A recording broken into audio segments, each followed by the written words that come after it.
তিনি সরাসরি ভারতকে আক্রমণ করছেন।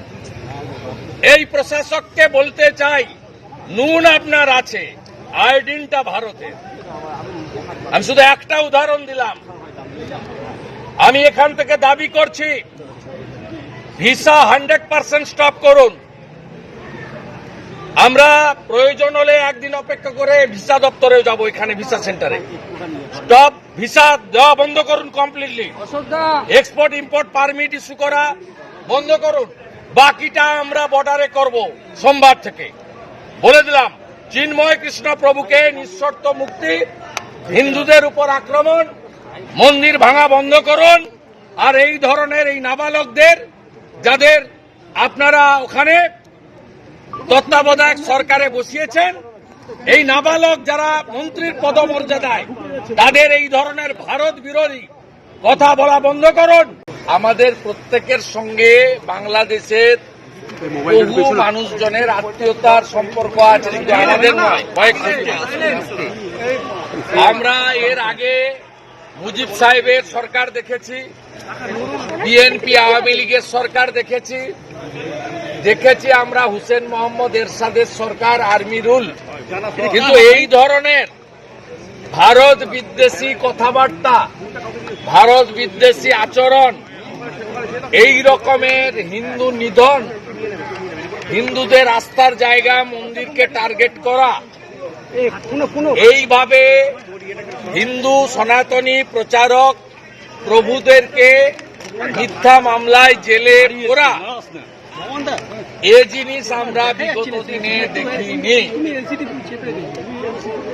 আমরা পরিষ্কারভাবে বলেছি, এনআপি জানাব বন্ধ করুন এই নিধন। এবং আমরা বলেছি, যদি না করেন এবং চিন্ময় কৃষ্ণ প্রভুকে মুক্তি না দেন, তার বিরুদ্ধে কোনো অভিযোগ নেই, অভিযোগ প্রমাণিত হয়নি, তিনি একজন বাংলাদেশের রাষ্ট্রবাদী বৈষ্ণব ভাগবত প্রচারক।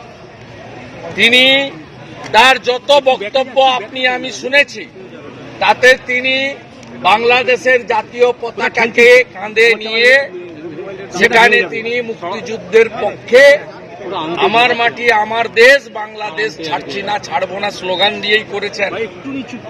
তাই তাকে যে অপবাদে করা হয়েছে, এটা সম্পূর্ণভাবে তালিবান, আইএস এবং মৌলবাদী শক্তির পদধ্বনি শোনা যাচ্ছে।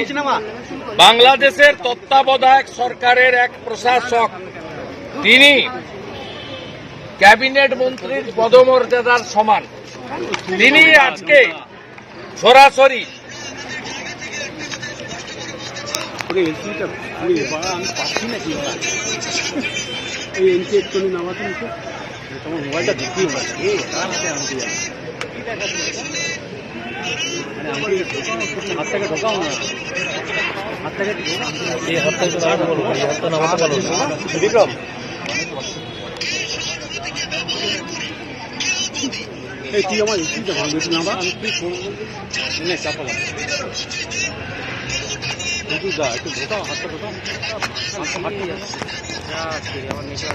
দেখুন, একজন দেশের প্রশাসক, তার দেশে কি হবে আমাদের জানারও দরকার নেই।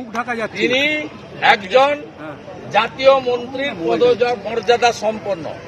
তিনি, আমরা শুনিয়েছি, আপনাদেরও শোনালাম, তিনি সরাসরি ভারতকে আক্রমণ করছেন।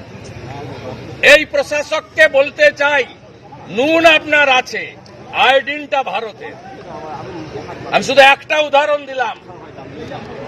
আমি এখান থেকে দাবি করছি, ভিসা 100% স্টপ করুন।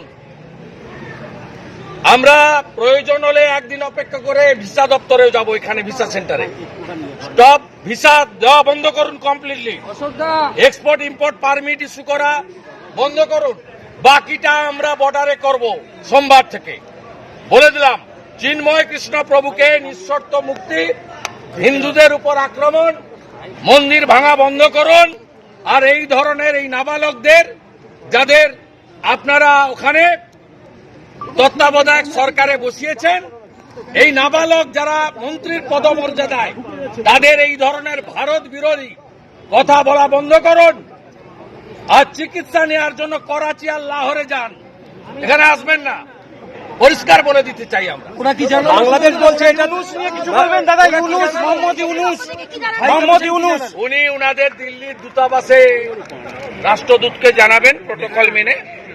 আমরা কালকে মেল পাঠিয়েছিলাম, সেই মেল উনারা এক্সটার্নাল অ্যাফেয়ার্স মিনিস্ট্রি ঢাকা বাংলাদেশের অনুমোদন নিয়ে আমাদের অ্যালাউ করেছেন 1+7। ঠিক একইভাবে আমাদের যে অ্যাগ্রিভনেস উনারা রেকর্ড করেছেন, আমাদের বক্তব্য রেকর্ড করেছেন, আমাদের সাজেশন নিয়েছেন এবং ওনারা একই প্রোটোকলের ভিত্তিতে ওনারা ওনাদের দেশের সরকারকে ওনারা জানাবেন।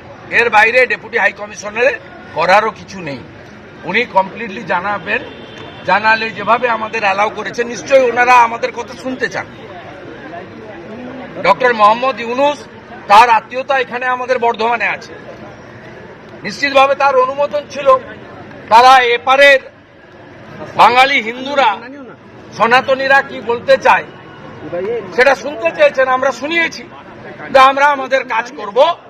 বঙ্গীয় হিন্দু জাগরণ মঞ্চ কালকে বেলা 2টোয় শিয়ালদা স্টেশনে জমায়েত করেছে, তারা আসবে বাংলাদেশ ডেপুটি হাই কমিশন অভিযানে। আমরা এটা রাজনৈতিক কর্মসূচি নয়, সবাই সনাতনীকে বলবো আপনাদের এই কর্মসূচিতে যোগদান করার জন্য। আমাদের পক্ষ থেকে সোমবার দিন সকাল 10টা থেকে পেট্রোপোলে গুডস ভেহিকেল অবরোধের কর্মসূচি নেওয়া হয়েছে। আমরা সেখানে অংশগ্রহণ, আমি নিজে অংশগ্রহণ করব, তো সেখানে সবাই অংশগ্রহণ করবেন। আমরা প্যাসেঞ্জার ভেহিকেল এবং অন্যান্য যে ভেহিকেল আছে তাদের কোনো অসুবিধা করব না। আমরা কেবলমাত্র গুডস ভেহিকেলে অবস্ট্রাকশন করব এবং আমরা ওদের অ্যাটিটিউড আগামী 48 ঘন্টায় দেখতে চাই।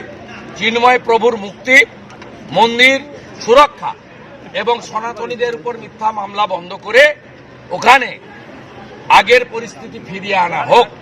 প্রয়োজন হলে 16 তারিখে বিজয় দিবস, যেদিন পাকিস্তানের আর্মি কমান্ডার নিজামী আত্মসমর্পণ করেছিলেন ভারতীয় আর্মির কাছে, ওই দিন কলকাতাতে মহাসমাবেশ আমরা ডাকার উদ্যোগ গ্রহণ করছি। সরকারের নিষ্ক্রিয়তা নিয়ে কিছু বলবেন? রাজ্যের সরকারের নিষ্ক্রিয়তা। পশ্চিমবঙ্গ সরকার এখানে 6টা ব্যারিকেড লাগিয়েছে বিজেপির 8টা এমএলএ কে আটকানোর জন্য। 6টা ব্যারিকেড, 1000 পুলিশ, 8 জন আইপিএস। ডক্টর ইউনূস যাদের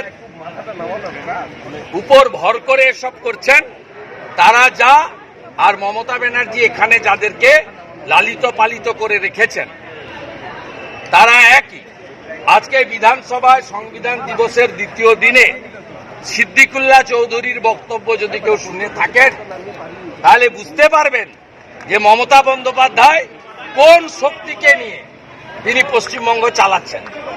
এই শক্তি কখনো সনাতনীদের উপর আক্রমণ, হিন্দুদের উপর আক্রমণ, নমশূদ্র মতুয়া রাজবংশীদের, জনজাতিদের উপর আক্রমণ প্রোটেকশন দেবে না।